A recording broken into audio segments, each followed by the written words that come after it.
Welcome back to the Deep Dive. Great to be here. I'm genuinely excited to buckle up with you today because this deep dive, it was specifically requested by Daniel from Philadelphia. Oh, nice. Listener request. Yeah.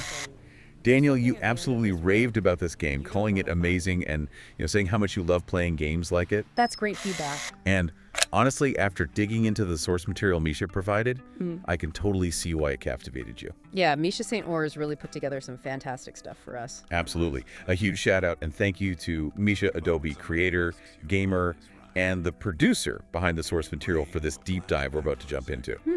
And for everyone keeping track, this is Season 3, Episode 38. Our whole Season 3 is called Games, Gaming Reviews, and More. So we're really digging into interactive entertainment this season.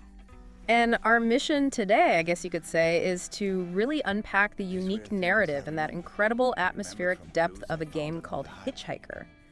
A mystery game. It's definitely one of those experiences that doesn't just entertain, it kind of gets under your skin, sticks with you. That's a really good way to put it because, in the huge world of indie games, some titles just stand out. Definitely. Not always because of flashy graphics or like constant action, but because they offer something deeper. Exactly. A compelling story and atmosphere that just pulls you right in. And Hitchhiker is absolutely one of those. Yeah. It invites you to do something pretty unusual for a game.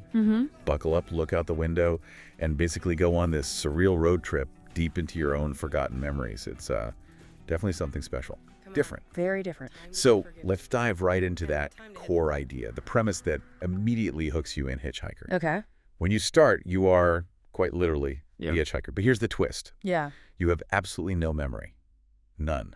Who you are, where you're going. Wow. Totally blank. Wow. Just nothing. Nothing. Your only companions are the roads stretching out ahead and, well, the strangers who pick you up along the way. And that's really where the game's core goal comes in, isn't it? Exactly. As you're traveling through this, strange and sometimes beautiful landscape, your whole objective is basically piecing together your own backstory. Right. Figuring out who you even are. Yeah. And not just that, but also trying to uncover the mystery behind the disappearance of someone who was apparently very close to you. So it's a personal mystery, too. Very personal. It's less like a standard whodunit and more this journey of self-discovery, fueled by these little fragments, these clues that often don't quite line up. That structure sounds fascinating. A game set up as, 5 separate rides? That's right. 5 distinct rides. And here's the cool part. Each one has a completely different, totally unique driver behind the wheel. So it's not just a change of scenery each time. Oh, not at all. It's a profound shift in perspective with every single encounter. Tell me more about these drivers. They sound key. They absolutely are. The cast is so diverse, it's brilliant. You meet, a really stoic raisin farmer. Oh, raisin farm. Okay. Yeah. Imagine the stories, right? Then there's an eccentric academic, an off-duty waitress, even a thoughtful refugee. Wow. Quite the mix. And they're not just, NPCs filling space. These encounters are the absolute beating heart of the game. Yep. Each driver. They have their own story, their own unique way of looking at the world, and often they'll subtly give you these little clues, hints about your own forgotten past. So they're like pieces of your memory. Kind of. It's almost like they're walking, talking, driving pieces of your lost self sitting right next to you, and you don't even realize it at first. That idea, being completely adrift, no sense of who you are, and having to rely on total strangers one after another to slowly fill in the gaps in your own mind, that sounds incredibly compelling. It really is. But I wonder, does it ever get frustrating for the player? Not knowing who you are or what's even happening? That's a really good question, and I think the game handles it cleverly. It avoids that deep frustration by making the journey itself the point. You're not really meant to grasp everything immediately. The ambiguity, that's part of the experience, mirroring your character's own confusion. All right, you're confused because they're confused. Exactly. And each new driver gives you just enough intriguing information, a little breadcrumb, to keep you hooked, wanting to find out what happens next. So it's less about frustration and more about this compelling urge to discover. That makes sense. A different kind of patience, maybe? Yeah, I think so. But, okay, what does playing Hitchhiker actually feel like? You said it's different. So forget combat or complex skill trees. Oh, yeah, completely forget that stuff. It really redefines what gameplay means in this context. How so? Well, the primary experience, most of your time is spent just sitting in the passenger seat of a car. Just sitting. Yeah, observing, watching the scenery change, maybe focusing on the driver, who's often pretty enigmatic themselves. It's much more meditative, reflective. Interesting. Like an interactive road movie where you're inside the main character's head. That's a great way to put it, yeah. Okay, so what about interaction then? Trade in your boring job for a brilliant career using Adobe Creative Cloud. Start learning now with the free trial link in the description. I'm guessing dialogue choices play a big part. They do, primarily dialogue choices. Are they just simple, like yes or no options? Or do they actually shape the conversation? Oh, they're much more nuanced than that. Your responses subtly steer the conversations. They let you peel back layers, reveal more about maybe your own buried secrets, or about the driver's philosophy on life. So it's about listening carefully. Definitely. Active listening, subtle reactions, trying to find the deeper meaning in what's being said. Right. It's not about quick button presses at all. Gotcha. So heavily narrative, but you mentioned it's not totally passive. There are these light environmental puzzles and visual anomalies. Yes, exactly. What are those like? Are we talking little changes in the background or something weirder? Can you give an example? Sure, they aren't your typical brain teasers like logic puzzles you need to solve. Okay. They're more observational challenges. They really demand you pay close attention to your surroundings. Well, for instance, you might notice a specific object keeps reappearing, like maybe a single glowing red mailbox showing up in totally random places across different rides. Wow. Or you might see a tree in the distance that seems to slowly twist into some impossible shape as you drive past it. Okay, so surreal stuff. Yeah, subtle shifts in the landscape, those recurring objects, or moments of genuinely surreal animation. These things act as keys, basically. Keys to what? Memories? To memories, yeah, or maybe a deeper understanding of the whole mystery unfolding around you. Right. And what's really clever is how these anomalies are woven in. They break up any potential monotony of just being on the road, you know? Keeps you alert. Exactly.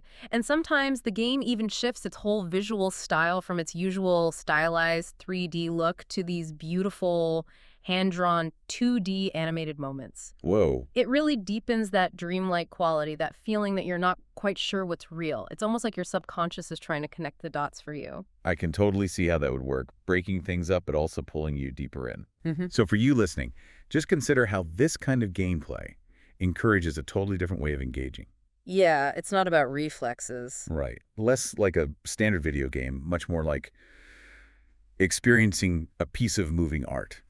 A journey where just looking and thinking are your main tools. It really trains you to observe, to listen actively in a way few games do. It's almost like interactive mindfulness. Turning being a passenger into something profound. Precisely. And this isn't just clever mechanics or a cool premise, is it?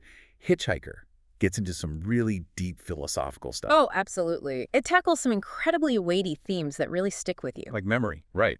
You mentioned that. Yeah, and what's insightful is how the game doesn't just tell you memory is fragile, it makes you feel it. How so? By giving you these conflicting clues from different drivers, these little inconsistencies, it makes you so aware of how subjective, how unreliable even your own core memories might be. It makes the abstract feeling real. Exactly. It turns that existential dread into a puzzle you're actively trying to solve in real time. It digs into how memory shapes who we are, and maybe most disturbingly, what happens when it's just gone. Exploring the essence of self. And it doesn't stop there. The game also messes with your concept of reality itself. Blurring the lines. Totally blurring the lines between what's real and what might be imagined. As the player, you're constantly questioning your own perceptions. Is this real? Am I dreaming? It's very effective. And the conversations with the drivers, you said they're quite abstract. Often abstract, yeah, and incredibly thought-provoking, but still grounded in human experience. Like? Well, a driver might just casually say something like, "Are we ever truly ourselves? Or just the sum of stories others tell about us?" Whoa. Deep thoughts for the road. Right. They touch on these huge universal topics: love, life, death, truth, the human condition. It's not just chit-chat. It's a series of deep discussions that invite you to think about life's big questions. And connect them to your own life. Yeah, definitely. It taps into that basic human need to make sense of things, reflected through these random encounters. And here's what really grabs me. The game doesn't just hand you the answers, does it? Not at all. No easy solutions here. Instead, it invites you, the player, to really engage with the ideas, to piece together the narrative yourself. Like remembering a dream? That's a perfect analogy, like recalling a vivid dream where the connections aren't obvious at first. You have to kind of assemble them. You're building your own interpretation, not just being told the answer. Trade in your boring job for a brilliant career using Adobe Creative Cloud. Start learning now with the free trial link in the description. That sounds like it could be a really personal journey then. Intensely introspective, yeah. It can strike a really profound chord, prompting you to reflect on your own life, your own relationships. Because the answers you find depend on you. Exactly. Your interpretation, your biases, they all play a part, so the game resonates differently with everyone. So I have to ask you, listening right now, what really shapes who you are if your memories are gone? What happens then? It's a powerful thought, isn't it? Definitely something to sit with. This incredible, thought-provoking game was developed by Mad About Pandas. Right. And when you look at Hitchhiker, a mystery game as a whole, the complete package, it delivers an experience that's somehow both unsettling and profoundly heartfelt. That's quite a combination. It really manages to evoke a huge range of emotions: quiet thought, genuine unease, connection. And looking at how it was received critically, it seems like that was a bit polarizing. Yeah, you could say that. Some reviewers definitely found its abstract nature and that very subtle ending maybe a bit unsatisfying, if you prefer everything wrapped up neatly. It's not for everyone, maybe. Probably not.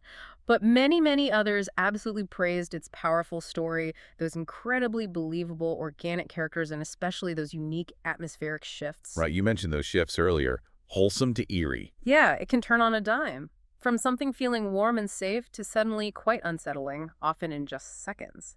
It's a real masterclass in controlling tone. Even if that subtlety means you have to embrace the ambiguity sometimes. Exactly. You have to lean into it. And I think the game stands as this amazing testament to the power of narrative-driven indie games. Mm-hmm.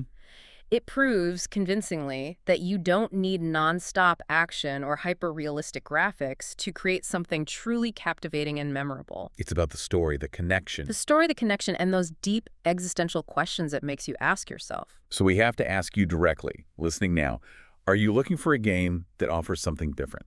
A quiet, contemplative, intellectually stimulating journey? Yeah, something that really sticks with you long after the credits roll, maybe even challenges how you see yourself. If that sounds like you, then Hitchhiker might just be your next favorite ride. Then buckle up. The road's waiting, and maybe the truth about yourself is the most mysterious destination you'll find. Wow, okay.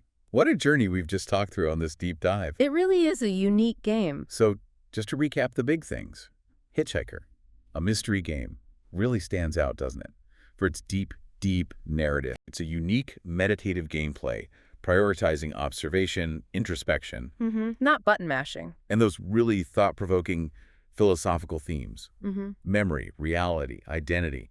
It's an experience that, like you said, gets under your skin. In the best way possible, yeah. It forces you to engage with ideas, not just obstacles. Absolutely. Thanks for joining us for this deep dive. It's been a pleasure. We'll see you next time. See you later.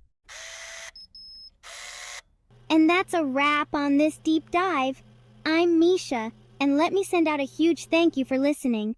If you want more content on gaming, education, or other fun stuff, head over and find me on YouTube. Link is in the show notes. Thanks again for tuning in, and I'll catch you on the next deep dive.